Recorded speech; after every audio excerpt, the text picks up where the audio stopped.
we might soon vote on using taxes to expand Sun Life Stadium.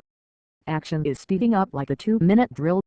If the state lets the Dolphins keep most taxes collected at the stadium and okays an extra 1% at mainland hotels, we might vote on the hotel tax. A 3% sales tax rebate on top of the stadium's current 2% is the stadion's call.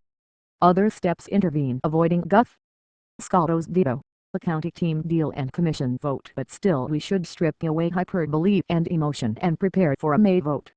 Some oppose any cash for a super-rich owner. Die-hard fans would fund the stadium at any cost to woo Super Bowls and college championships.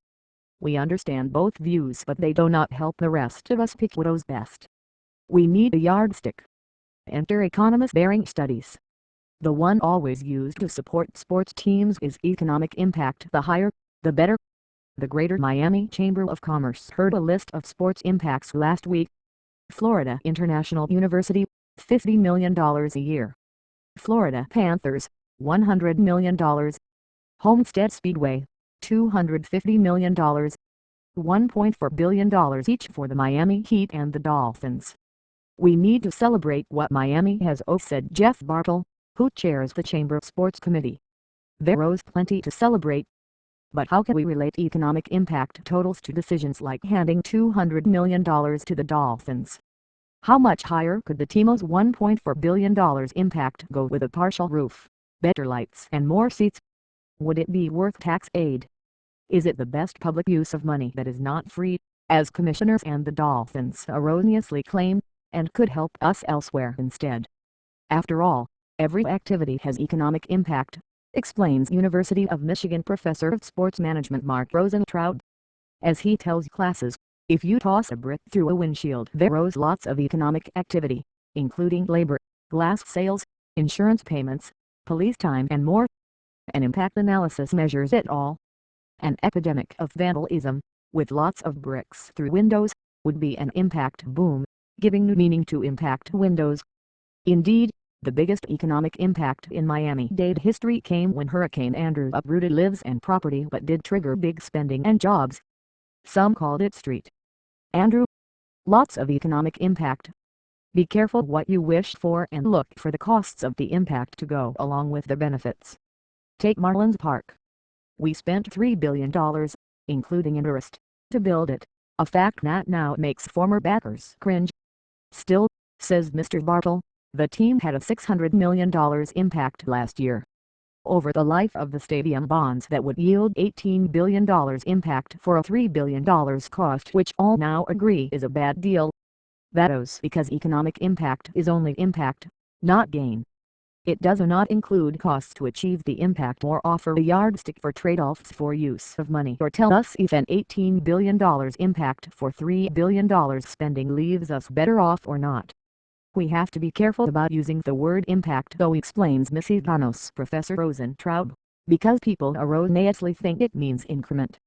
There is a fundamental difference between what is generally called an economic impact study of a sports event and cost-benefit analysis, so Stephen L.J. Carson wrote in European Sport Management Quarterly in 2005. The difference is important because an economic impact study does not yield any argument for the government to subsidize the event.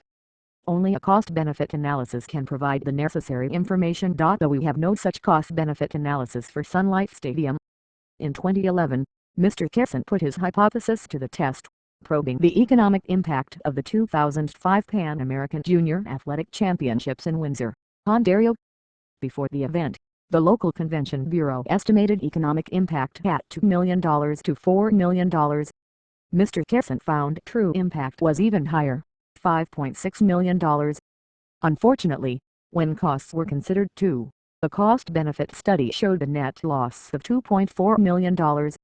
Try using the $199 million the Dolphins want in taxes to instead open fast food shops everywhere. A study might show an even greater impact from those $3 burger sales, including construction, leases, jobs, costs of gasoline driving in and out, the food itself, franchise fees and more than from the stadium. But, you correctly respond, we do not need all those fast food spots. They would just cannibalize sales from McDonald's, Burger King, Wendy's and others. Right? Ideals just substitution. not economic expansion. But the massive economic impact figure would still show up. That's why impact figures alone cannot help us decide whether we need to expand a stadium to woo a Super Bowl. To get the absolutely biggest impact of a 50th anniversary Super Bowl, Dr. Rosentraud explains tongue-in-cheek, the choice should not be between current contenders California and Miami. The best place, he says, is in his area, Detroit, because in the middle of winter Detroit has absolutely no tourists, so everyone who comes for a game is a net gain. That's clearly not our case.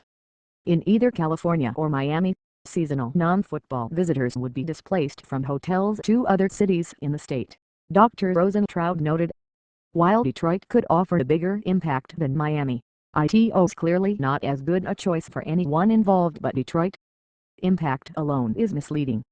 Then again, the added impact of a Miami-Dade Super Bowl is clearly not the $100 million being claimed as total impact. Dr. Rosentraud suggested that we instead study changes in sales tax and hotel tax receipts if we got a Super Bowl game. Focus on that increment, he advises, including the increase over hotel occupancy we would always have in Super Bowl season, which he noted correctly is our busiest time at highest hotel rates. Dr. Rosentraud worked with Indianapolis to weigh the impact of the 2012 Super Bowl played there, which was enormous.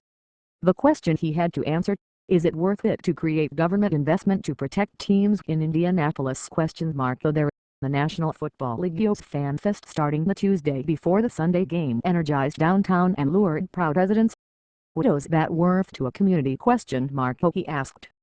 But while that was vital in Indianapolis in winter, Dr. Rosentraud notes, it would not have nearly as much value in busy Miami, where most people might never be aware of the Fan Fest and could ignore the game too. How do we really calculate those intangibles? He asks. That's the problem. We can calculate the spending and displacement of other events, the substitution in using taxes for a stadium instead of for roads or convention centers or thousands of other ways to profitably use taxes. But how about intangibles? Economists have yet to accurately compute them, Dr. Rosentraud says. Still, he argues, intangibles matter to people as much as tangibles. If not, nobody would buy a Gucci bag. So the question for voters is exactly that.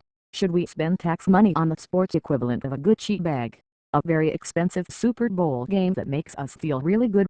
Or are mundane, unbranded needs like roads or convention centers better choices? All the economic study claims cannot answer that for most of us. When I went to games in the Orange Bowl with the late Harold Whiteman, then Dean of Business at Florida International University, he explained how consultants are named to make such choices. A businessman, he said, sought an accountant. He gathered for and asked each the same question, how much is to and to? Oh, for, said the first. Rejected. For, said the second.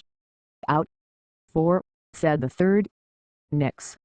The consultant he heeded was the fourth, who answered how much is to and to? Oh, with a question of his own.